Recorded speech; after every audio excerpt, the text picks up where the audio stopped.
Welcome to Wesley Impact. I'm Keith Garner. Can artistic expression help people to engage with God?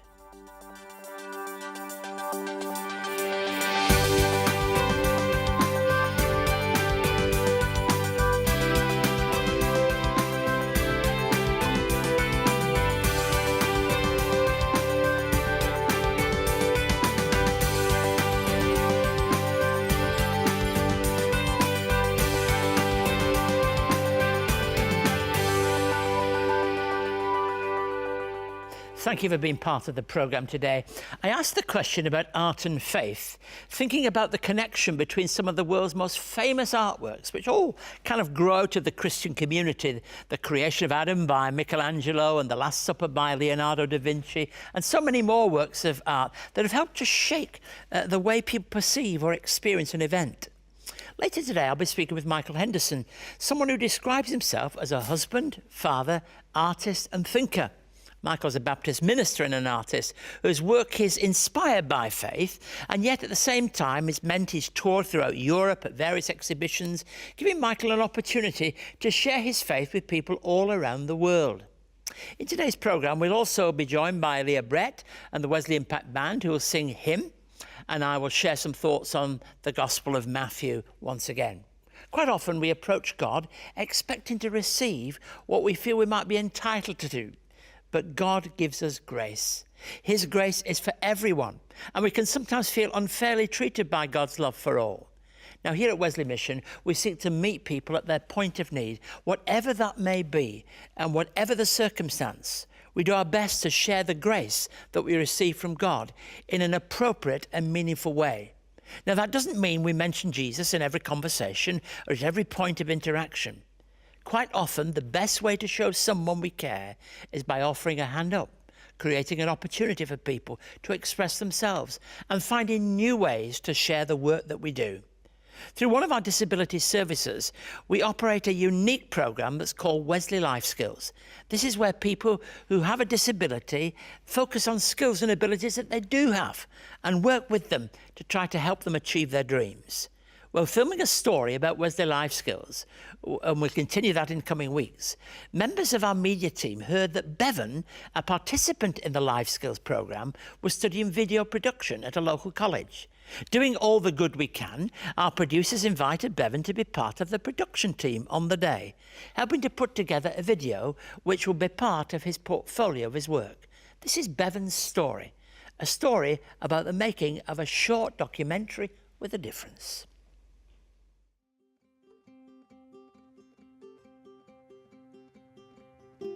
My name is Johnson Hassan. I'm the Acting Service Manager at Wesley Life Skills. I just got recently transferred to Campbelltown Life Skills Centre, where I met Bevan, and I've learned that Bevan likes film production, he likes making short movies. So when I first came to know about Bevan's goals, that clicked in my mind, and I quickly sent an email to Jordan, and Jordan sent me an email saying, yes, this is possible. Bevan could have that work experience, he could be part of the Wesley media team and have that experience for his TAFE. My name's Jordan and I'm the producer in the Wesley Mission media team. It was really great to have Bevan on board helping us out. He's just so keen and enthusiastic. Bevan was definitely taking a lot in, and there is a lot to take in when you're working in this field. And I think a lot of the stuff that he has learned, he will be able to take forward. My name is Bevan. I go to Wesley Mission in Campbelltown. In my dream, I want to do film industry. I want to get a job.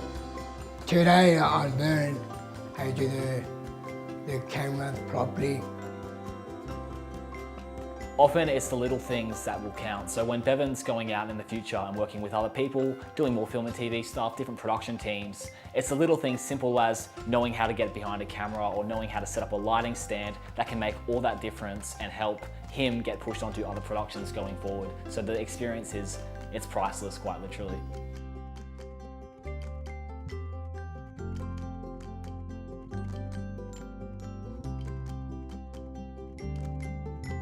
I like this job like David Jordan. That's his great, awesome job with the media. And that's my dream. Come like David and Jordan. become like a sort of job like that. None of this would have been possible without Johnson's help. He was the one who pushed all of this forward, and as simple as an email going forward and through a chain of people at Wesley Mission, that has created something that's going to be really beneficial for Bevan in the future. I think Bevan's experience with the Wesley Media team has been quite beneficial. It's to break stereotypes, getting into mainstream employment, doing things where any other person, or aspiring and dreaming for things where any other person would dream for and achieve it. If you would like to learn more about Wesley Mission, visit wesleymission.org.au. You can find help in our community services, connect with our church and congregations, discover a volunteer role that suits you, stay up to date on the latest news and information, donate to support our work, and help make a positive difference in your community. You can also connect with us on social media and subscribe to receive the latest news and information about Wesley Mission directly into your inbox. Visit wesleymission.org.au. Now, please don't hesitate to be in touch if we can be of help to you in any way, or if you'd like to support our work. Our website address is on the screen now. It's a new website that makes interacting with us and all that we're about so much more accessible. Now, I asked the question about faith and art. If art can help people to engage with God. Joining me today to talk about this and his artwork is Baptist minister, husband, father and artist Michael Henderson. Welcome, Michael, to the show. Thank you, Keith. Now, we talk about portfolios that people got. You've got quite a portfolio of things that you do in your life, really. Sure. How does art fit into all that? Yeah, there's a lot that I do, that's for sure. But art, look, is central to what I do. Even if I was just mucking around down at the beach, I'd be sketching something or drawing a picture. So it's just a way to have fun above anything else. So it's something you enjoy, but it's more than that. It's something inside, isn't it, really, that needs to get out, really? Well, look, I love to tell stories. And so a lot of what I do through art is to tell stories. And the biggest story in my life is the story about Jesus and what he's done for me and can do for others. So, yeah. Tell me when art really started to become especially meaningful to you. Well, art became meaningful to me when I was young, and I just liked to just draw things. Probably one of the ways it became meaningful was that I could copy other stuff that was around onto T-shirts. So I would redraw skateboard designs onto T-shirts and stuff, and yeah, it became an easy way to get that design somewhere. So you feel called by God, you eventually become a minister, and this thing that's bubbling up and is running alongside this then takes on new expressions, doesn't it? Yeah, look, when I was 20, thereabouts, I became a follower of Jesus, and some of the key questions in life changed for me and dramatically changed. And I think in that moment, the aspects of being able to incorporate art to tell that story about what I was experiencing and what I was coming to realise, that became very significant. Do you see a correlation between faith in God and art? Yeah. Look, one of my heroes is Michelangelo, the one that you Okay. mentioned at the beginning, and his faith and his art were deeply connected. And he tried to reveal mysteries that he saw with God into his art, be it sculpture, paintings. You mentioned Michelangelo, you could mention all those people in the Renaissance and all throughout history, and we talked about the pre-Raphaelite brothers and all those. It's hard going today, am I right or wrong here, for Christians to get this, when we actually led the way, didn't we? Yes and no. Well, look, during that time, I'm not trying to question anyone's faith in God, but many of those artists did it for the money and did it because the church was paying them, whereas Michelangelo had a very deep faith and he tried to express that through his art. That's what I mean by him being a hero, that there was something more about it for him. It wasn't just that he could draw and earn some money from it. He really wanted to reveal the things of God in what he was doing, and so that's where I'm coming from. But you wouldn't see Christians as necessarily leading the way in our community today, in quite the way. But you wouldn't see Christians leading our community in most areas of life, but certainly not in art. Yeah, this is true. And that's partly because Christians are so focused oftentimes on being very literal and trying to just tell people what to think, whereas art, good art at least, should try to reveal mysteries and invite exploration and invite the viewer to imagine more than what's just right in front of them. I mean, part of my job is listening to a conversation, and the word invite was going through my mind before you even said it. Yeah. It's inviting people to make judgments themselves, to discover, go on journeys, and all that goes with that. Yeah. Tell us about Untitled. Untitled's an artwork that an installation art piece that I created to try and bring people into a space where they could engage with God on their own terms, if that makes sense. So it's 16 paintings, and sure, you could just hang 16 paintings on the wall, but what I envisage for it is that the 16 paintings are in a space that consume the viewer. So it's an installation in that sense, that you are immersed in this story. And what I'm trying to describe is our human experience of life, the good parts, the bad parts, the joys, the suffering, the mystery, all those things, and connect it with God and say, look, God's in that space.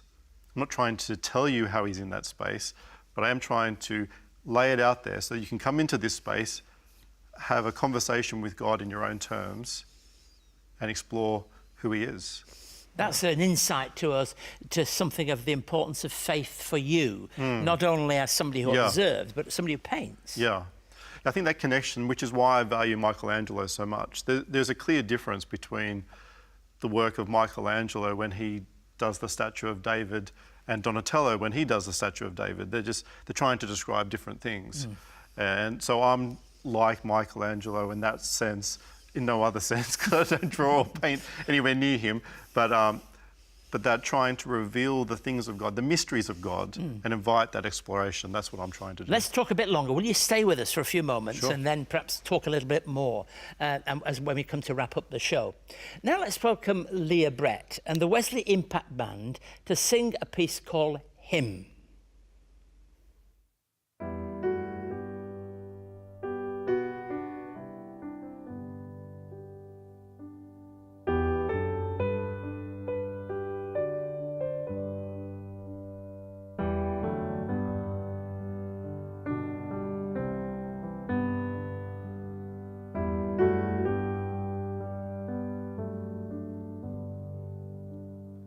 If two distant lands are scattered, if I sent to further seas, would you find them firm and gather till I only dwell in thee?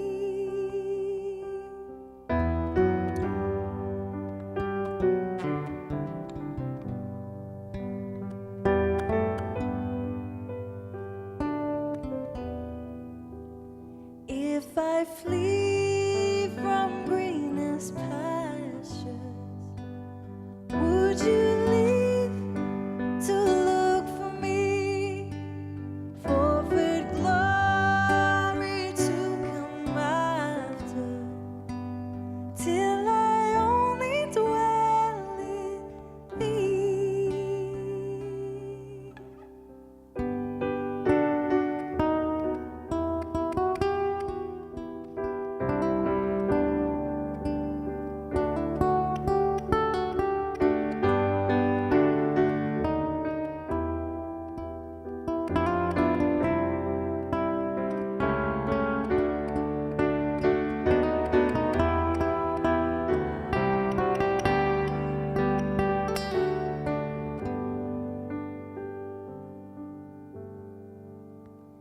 If my heart has one ambition, if my soul one goal to seek, this my solitary vision, till I only dwell in thee, that I only dwell in thee, that I only dwell in thee.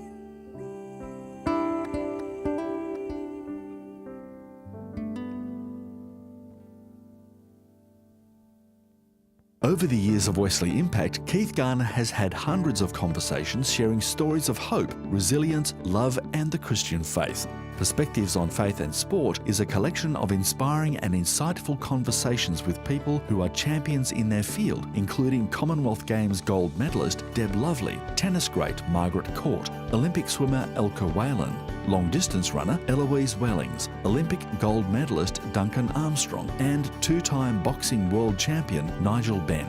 Each conversation shares a unique perspective on sport and the achievements of notable sporting greats, and collectively presents a broad cross-section of athletes and how their faith has changed their lives.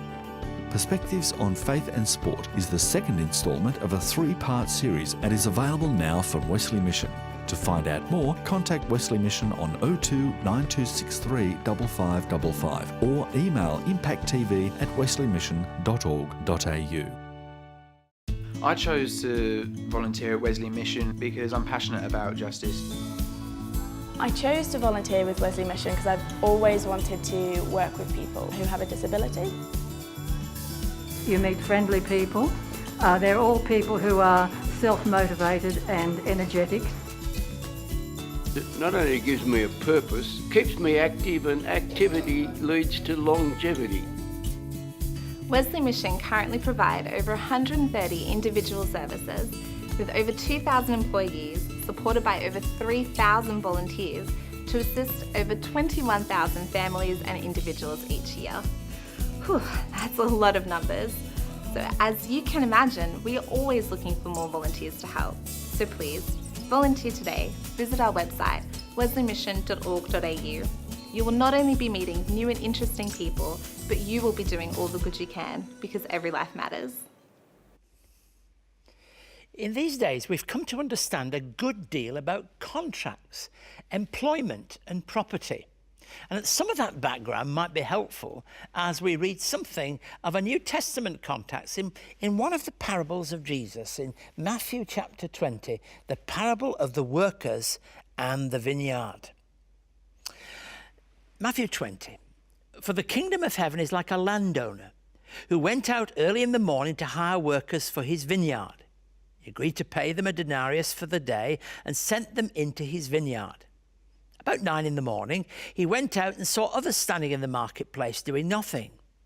He told them, "You also go out and work in my vineyard, and I'll pay you whatever is right." So they went.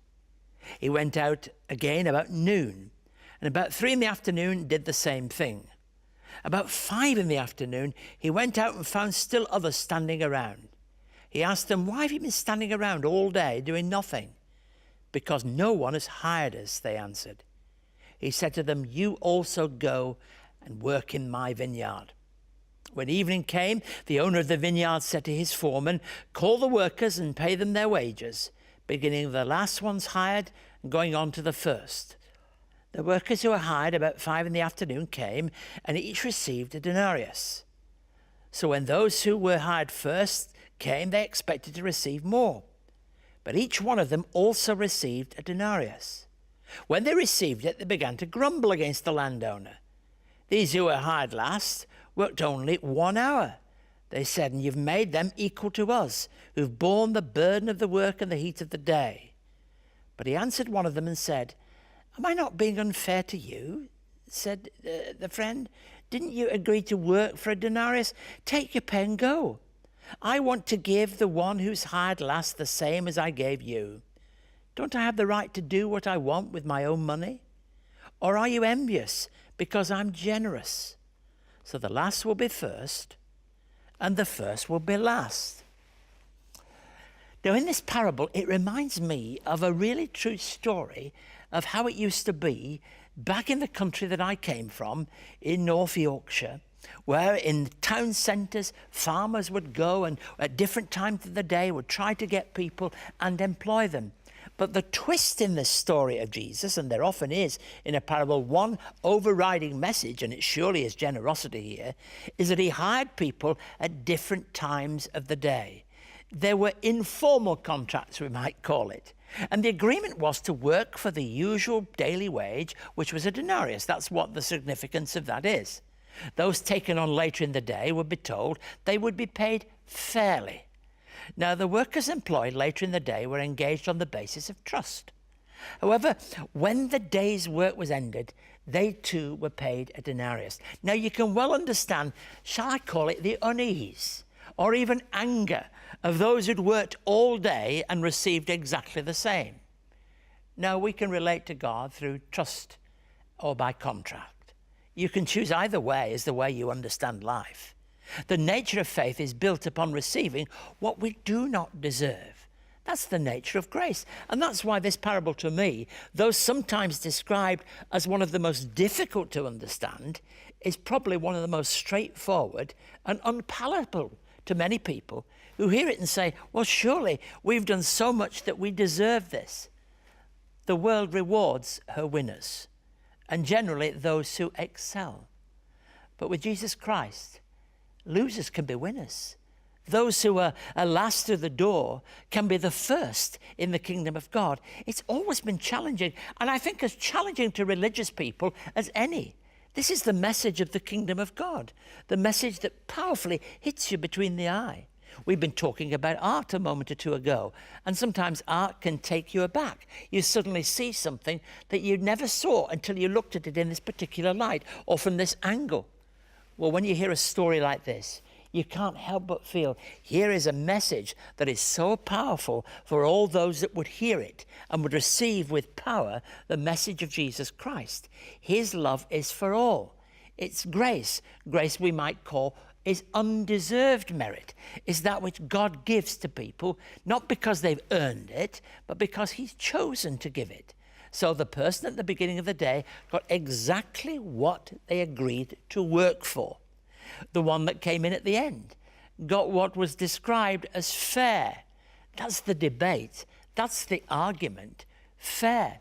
I think when you've got children, if you've ever had teenagers, I think one of the most powerful moments in life is when the teenager looks at dad or mum and says, but it ain't fair. And you really have to have a conversation about what fairness is, because fairness is very difficult. But fairness with Jesus Christ relates to goodness, his goodness that reaches out. And in the work that we do at Wesley Mission, and I'm very proud to be associated with, fairness reaches out to people who are on the margins, the homeless, the hurt, the damaged, those people who are feeling cut off from the rest of society, who feel unmerited and unrecognized. Thankfully, Jesus Christ, in him, losers can be winners. If you would like to contact Keith and find out more about today's program, write to us at Wesley Mission, Post Office Box A 5555, Sydney South 1235, or you can send us an email to impacttv@wesleymission.org.au. On our website, you can catch up on past episodes of Wesley Impact, find out more about our work, read online magazines and articles, and connect with us on social media. You can also connect through Keith's blog and stay up to date on all the latest news and information from Wesley Mission, wesleymission.org.au. Well, thank you for being part of the programme today, and please do be in touch if we can be of help to you in any way at all. We've been joined on the show by Australian artist Michael Henderson. Today we've been looking at the role, I think, that art plays as an expression of faith and hope. Michael, one final question. What would you say to somebody who's kind of listening to our conversation?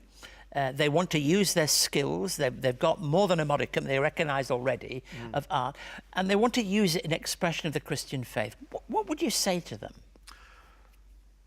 I think the same rules would apply whether they have faith or not, but into faith I would say ask good questions of yourself before you ask questions of others. So art should always be asking good questions, but if they're prepared to ask questions of themselves first, when they ask the questions of others, it will be powerful. For instance, like if you were to paint a picture that just said God is love, you know, it's a statement and you want God to be love. But if you ask yourself, what does God being love mean to me? And how could I express that in my life and my circumstances and with what I'm going through? That will be really powerful. Just in a sentence or two, you've been a minister now 14 years at the church you're at in French's Forest in Sydney, and doing a great work there. How has art changed your ministry? I think in particular it's just changed. It's allowed me to be slower with telling people what to think. and ask them questions and invite response, and listen, genuinely listen to what they're thinking about and how they're exploring who God is and their relationship with him, and help them to see their own faith, see their own relationship, rather than my faith and what I see it as. Thank you, Michael, for sharing with us. And it's a wonderful thing, isn't it, that we don't have to use words necessarily to tell the whole story. There are a myriad of ways in which people can encounter God. Don't forget to visit our website, be in touch if we can help you in any way. Now, the details are on the screen now. We've got a new website, plenty to look at. Thank you for joining us today, and may God bless you. And I hope you'll join us at the same time next week here on Wesley Impact.